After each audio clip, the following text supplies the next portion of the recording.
manusia lengah, melamun, putus asa, dan jauh dari mengingat Allah Ta'ala, maka setan pun dengan mudah menguasai jiwa manusia. Setan bisa berwujud jin maupun manusia, senantiasa mengajak kita pada jalan yang sesat dan kemaksiatan. Sungguh, setan tak akan membiarkan manusia berada dalam jalan yang lurus. Tahukah Anda, saat kita sering marah, setan tertawa gembira. Saat kita memendam dengki, setan berpesta. Dan saat kita mengumbar syahwat, setan pun bebas merdeka. Ingat pula, saat kita menumpuk harta dengan riba, setan pun bersuka cita. Setan tak akan berputus asa untuk menggoda manusia hingga tiba hari kematian. Karena itulah, tak ada jalan lain kecuali kita selalu membersihkan jiwa dari sifat-sifat tercela dan membuang seluruh penyakit hati, kemudian menghiasi jiwa dengan sifat-sifat terpuji. Allah Ta'ala berfirman, sungguh beruntunglah orang yang menyucikan jiwanya, dan sungguh merugilah orang yang mengotori jiwanya. Al-Quran, Surah Asy-Syams, ayat 9 hingga 10.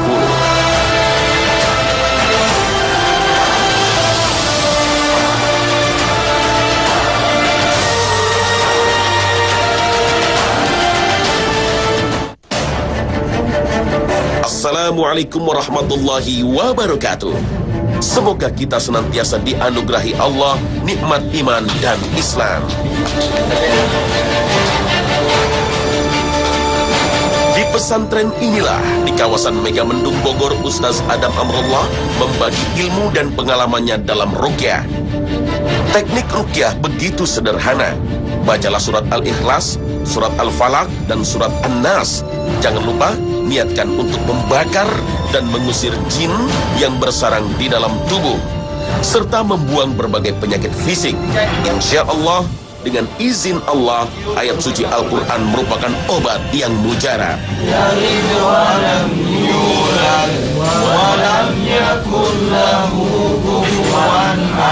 Ya Allah, ukhruju. Ya ada Allah. Keluar semua kalian. Jangan ganggu dia lagi. Keluar.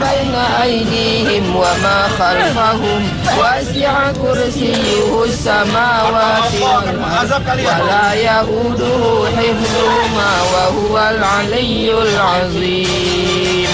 Syahadat lagi. Asyhadu alla ilaha illallah. Coba Pak. Wa asyhadu anna Muhammad Rasulullah. Coba diulang. Baca syahadat. Asyhadu alla ilaha illallah wa asyhadu anna Muhammadar. Iya, alhamdulillah. Ruqyah bisa dilakukan dengan menggunakan media air. Bacakan ayat suci Al-Quran lalu tiupkanlah dan minumlah air ruqyah itu. Biasanya orang yang mengalami gangguan jin langsung bereaksi.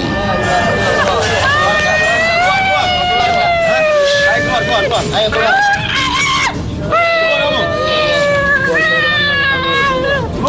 Reaksi yang ditunjukkan bangsa jin dalam tubuh pria ini membuat suasana berubah panik.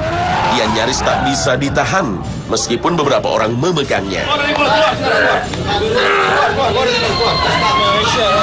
Ruqyah merupakan pengobatan yang dicontohkan oleh Nabi SAW untuk mengusir bangsa jin yang mengganggu manusia. Tak semuanya bereaksi dengan mengamuk. Ada juga yang menangis atau menjerit histeris. Tapi ada juga yang bereaksi dengan sendawa, batuk-batuk, dan muntah.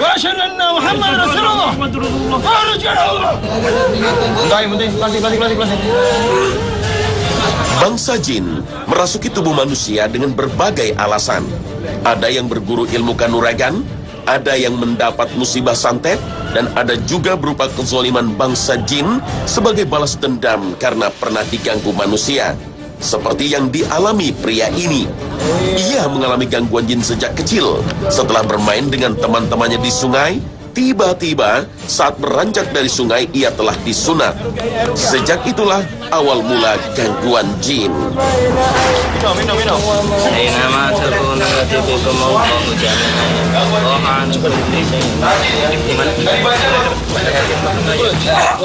Ya masyarakat jinni wal ins. Ya masyarakat jinni wal ins. Ya masyarakat jinni wal ins. Istata'tum.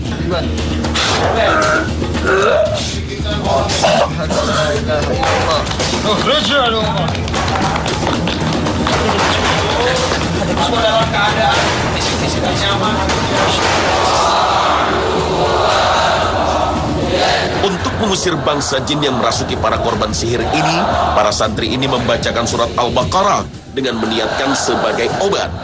Kekuatan doa dan ayat suci Al-Quran mampu melemahkan kekuatan jin dalam tubuh.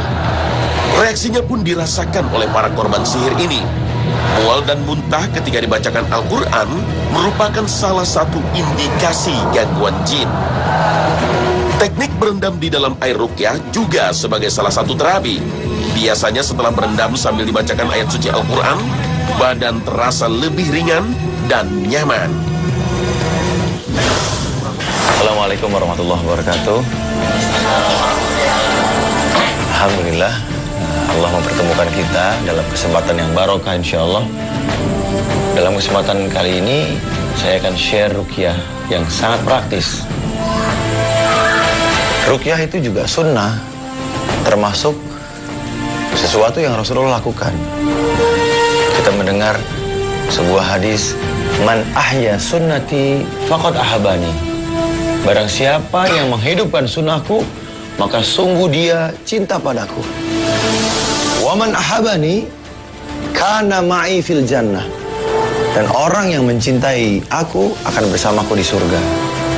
Jadi belajar ruqyah itu termasuk salah satu dari sunnah-sunnah Rasulullah SAW. Dan bukan hanya sunnah aja, tapi ruqyah juga bermanfaat buat perlindungan dari gangguan-gangguan jin, sihir, pelet, santet. Biasanya Rasulullah SAW meruqyah dirinya sebelum tidur. Selain sunnah-sunnah tidur lainnya, ada berwudu dulu, sholat witir dulu, memaafkan orang yang mungkin berbuat jelek kepada kita, kemudian dikebut orang bilang kasurnya, ya, kemudian zikir, istighfar, subhanallah, alhamdulillah, Allahu akbar, la ilaha illallah, baca ayat kursi. Kemudian juga yang seperti akan saya contohkan, bisa kita mulai. Cukup bacakan Al-Ikhlas, Al-Falaq, An-Nas, dimulai dengan ta'awuz.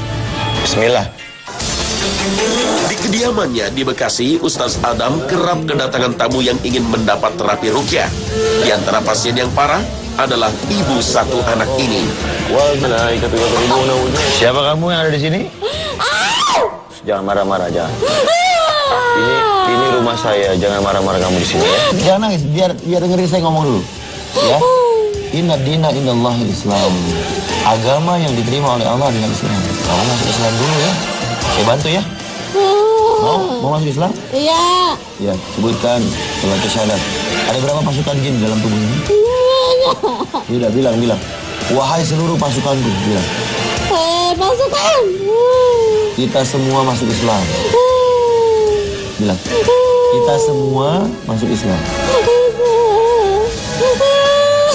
Jangan nangis. Ngapain kamu nangis? Kamu pura-pura nangis sama nangis beneran ini? Oh, pura-pura ya? Kamu yang kemarin? Kamu jin yang kemarin kan? Kamu jin yang udah keluar masuk lagi? Bukan. Ruqyah tidak hanya bertujuan mengobati orang yang terkena sihir atau gangguan jin. Dalam ruqyah, seorang peruqyah berusaha berdakwah kepada bangsa jin untuk bertobat. Jika mereka termasuk jin kafir, peruqyah akan mengajaknya masuk Islam dengan mengucapkan syahadat. Kamu tahu bahwa kalau kamu masuk tubuh manusia, itu sudah melanggar tugas kamu sebagai jin. Kamu tahu? Enggak. Nah, kalau saya kasih tahu yang wa ma khalaqtul jinna wal insa illa liya'buduni. Allah berfirman, Allah yang menciptakan kamu bilang, tidaklah kuciptakan jin dan manusia kecuali tugasnya hanya beribadah kepadaku. Jadi kalau kamu masuk ke dalam tubuh ini, kamu namanya setan, ngerti nggak? Ibu ini yang didampingi suaminya sudah berkali-kali menemui Ustaz Adam untuk menjalani terapi ruqyah. Ya, keluar. Bawa pasukan kamu semua keluar. Saya bantu keluar ya, saya bantu nih. Afasibtum annama khalaqnakum abasa wa annakum ilaihi turja'un. Allahul malikul haqq. La ilaha illa huwa rabbul arsyil karim. Wa man yad'u ma'allahi ilahan akhar la burhana lahu bih. Kamu Jin yang tadi bukan? Saya mau bicara, Jin. Nggak usah takut, nggak usah. Kamu Jin masih dari ibu dosen? Iya? Apa tugas kamu di tubuh ini? Saya mau jaga anak. Oh, menjaga. Menjaga dari apa? Dari gangguan. Gangguan apa? Gangguan yang lain? Emang ada jin lain yang jahat? Jin yang jahat mau ngapain mereka? Mau bikin celaka. Salah satu teknik yang biasa dipakai Ustaz Adam dengan memperkenalkan surga dan neraka, hingga bangsa jin yang zolim tersadar dari kezolimannya. Allah lah yang menciptakan kamu. Allah yang menciptakan saya, yang menciptakan jin, yang menciptakan manusia. Allah yang menciptakan langit dan bumi, matahari dan bulan. Dan ternyata tugas kita adalah menyembahnya. Saya kasih tahu info ini karena saya sayang sama kamu. Coba lihat sebelah kanan, saya bacakan surat An-Nisa. Ya. Ini ucapan Allah. Wa may yuti'illaha wa rasulahu yudkhilhu jannat. Barang siapa yang taat kepada Allah dan Rasulnya, Allah masukkan dia ke dalam surga. Wa may yuti'illaha wa rasulahu yudkhilhu jannat. Wa may yuti'illaha wa rasulahu yudkhilhu jannat. Apa yang kamu lihat? Apa? Surga. Kayak gimana gambarnya? Coba lihatin. Indah. Apa yang kamu lihat? Ada benda apa? Air. Apalagi selain air? Kamu milih yang mana? Yang tadi apa yang sekarang ini?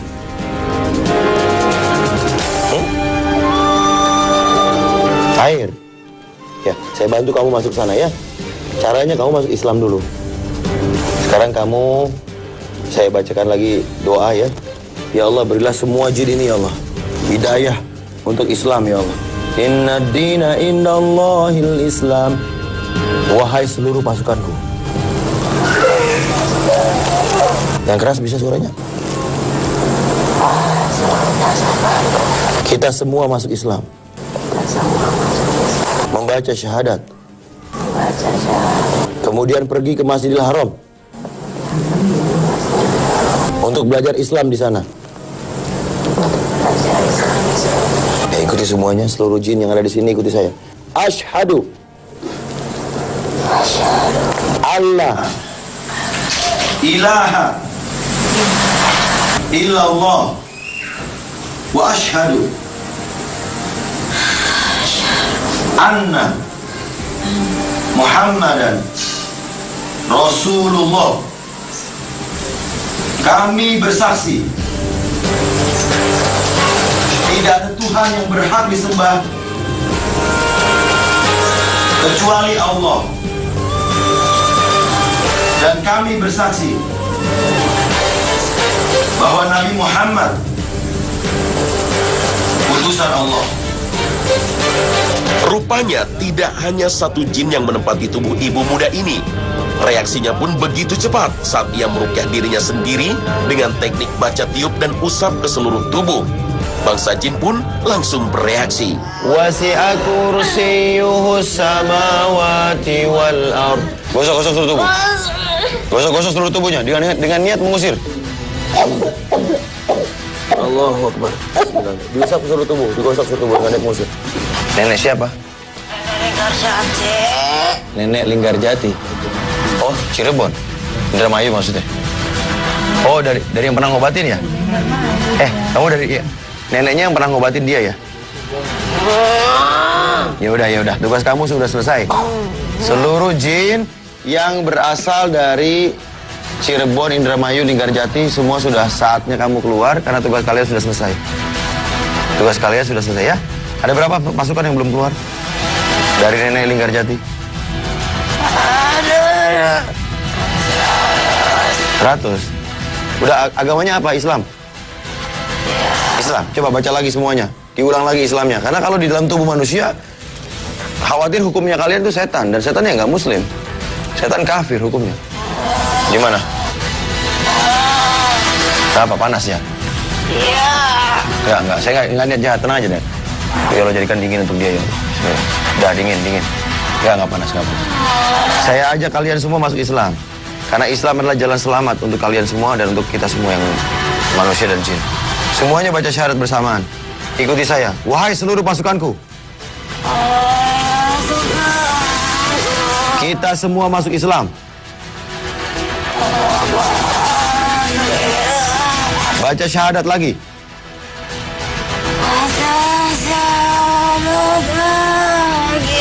Kemudian pergi ke Masjidil Haram.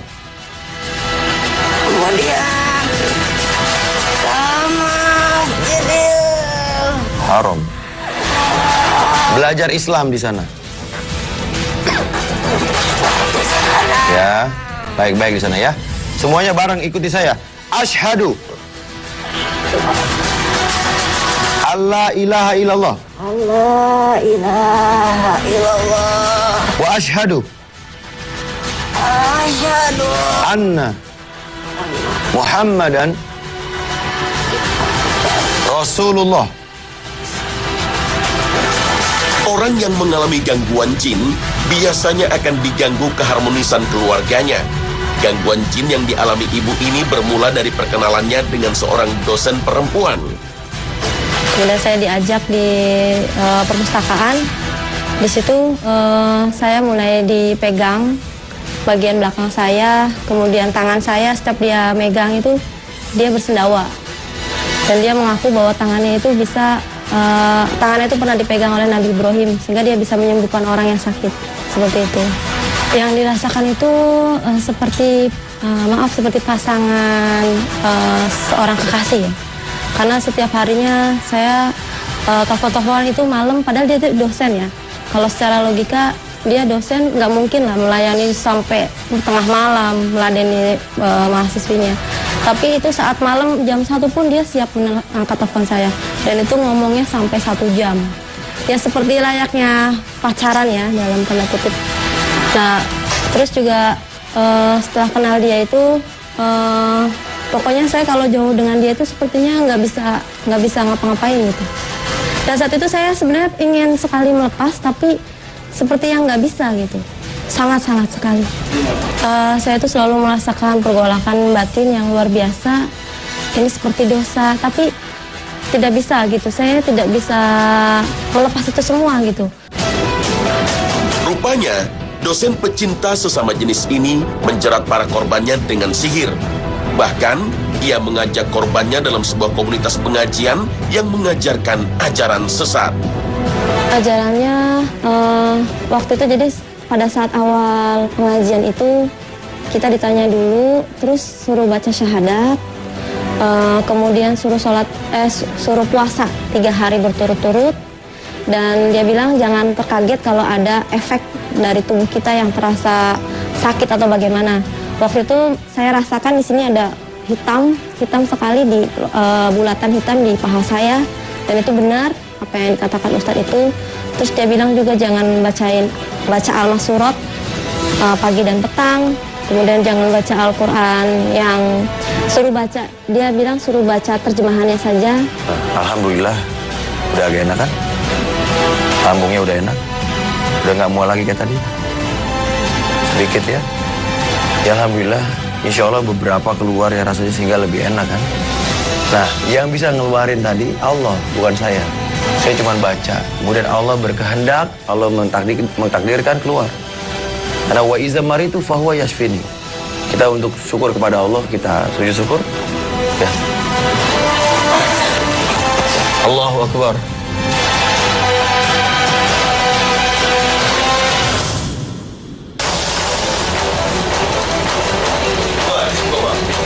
Ketika Ustaz Adam merukyah ibu yang terkena sihir ini, rupanya salah seorang tamu yang namanya Bang Zul tak bisa mengendalikan dirinya.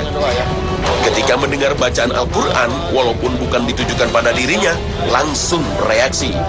Tubuhnya bergerak tanpa bisa dikendalikannya.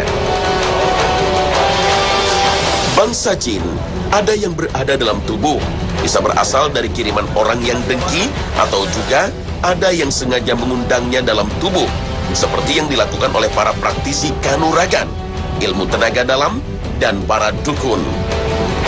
Seringkali kita tertipu. Ada banyak amalan yang seolah-olah tidak keluar dari syariat Islam. Misalnya, dengan menjalani ritual sholat dan puasa, kemudian harus meninggalkan berbagai larangan, seperti minum khamr, berjudi, dan berzina. Tapi ingatlah, semua amalan itu sia-sia, karena ditujukan bukan karena Allah Ta'ala, tapi demi memenuhi tuntutan setan. Sejatinya, sholat dan puasanya juga berbagai amal kebajikannya bukan untuk menyembah Allah, tapi menyembah setan. Semua amal kita tergantung pada niat dalam hati.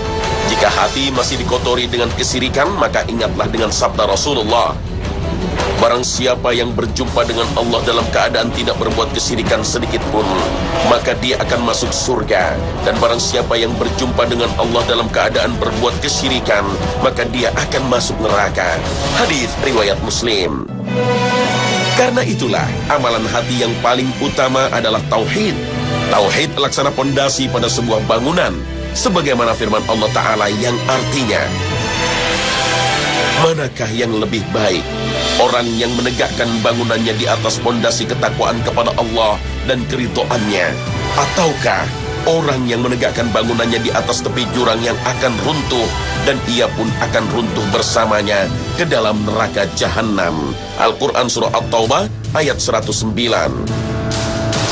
Ayat ini turun menurut Syekh Abdul Malik Ramadhani Hafizahullah berkenaan dengan kaum munafikin yang membangun masjid, tapi tidak menyertakan keikhlasan dalam hatinya.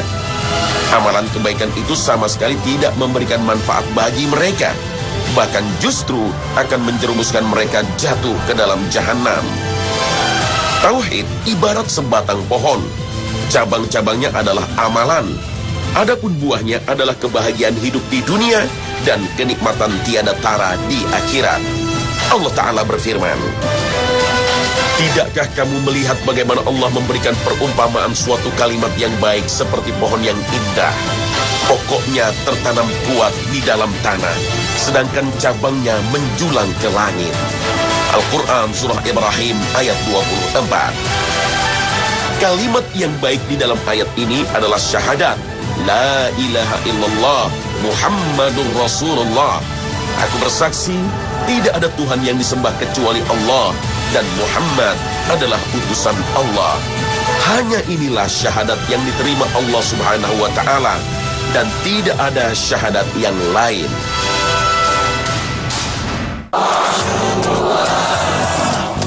Tidak ada benteng yang paling kokoh kecuali tauhid kepada Allah seraya tidak menyekutukannya. Cukuplah Allah Ta'ala sebagai pelindung kita dari berbagai godaan syaitan. Terima kasih atas perhatian Anda. Wabillahi taufiq wal hidayah. Wassalamualaikum warahmatullahi wabarakatuh.